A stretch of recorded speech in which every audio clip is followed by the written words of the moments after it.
শুনুন, শিখা চিরন্তন শিখা অনির্বাণ, একে হিসাব করলে শিরক হয়। পহিলা বৈশাখ পালন করলে শিরক হয়। আমরা কি হিন্দু? পহিলা বৈশাখের মুখে লাথি মারতে জন্ম নিয়েছি। পহিলা বৈশাখ মানে আমি কি হিন্দুর বাচ্চা? পহিলা বৈশাখের মুখে লাথি মারতে জন্ম নিয়েছি।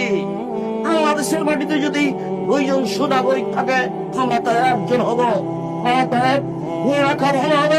মুসলমান হয়ে জন্ম নিয়েছি। মুসলিম ছিল রানবীর হরন্ত করি না ভাই, করলে শহীদ বাঁচলে রাজি। আমার ওই সমান, জেল যতটুকু সেও ততটুকু, বাইরে যতটুকু ভিতরে ততটুকু। মরলে শহীদ বাঁচলে গাজী, আমার সমান। আমি এই জীবনের 5 পয়সা দাম দিনে আমি মুসলিম চিরনবীর। আমি পহিলা বৈশাখের মুখে মারি, আমি মুসলিম, আমি এই দেশে বসবাস করি। যত যুবক যুবতী এইসব দিবস মানে, যারা পান্তা ভাত নিয়ে গিয়ে বট গাছের নিচে ইলিশ মাছ দিয়ে খায়, এবং যারা একে মানে, যাকে এরা হিসাব করে, যত নেতা, যত নেত্রী, যত ছাত্রী, যত ছাত্র, যত শিক্ষক, যত শিক্ষিকা, এরা সবাই প্রেম, এরা সবাই ব্যাপার, এরা সবাই যারা এইসব দিনকে পালন করে।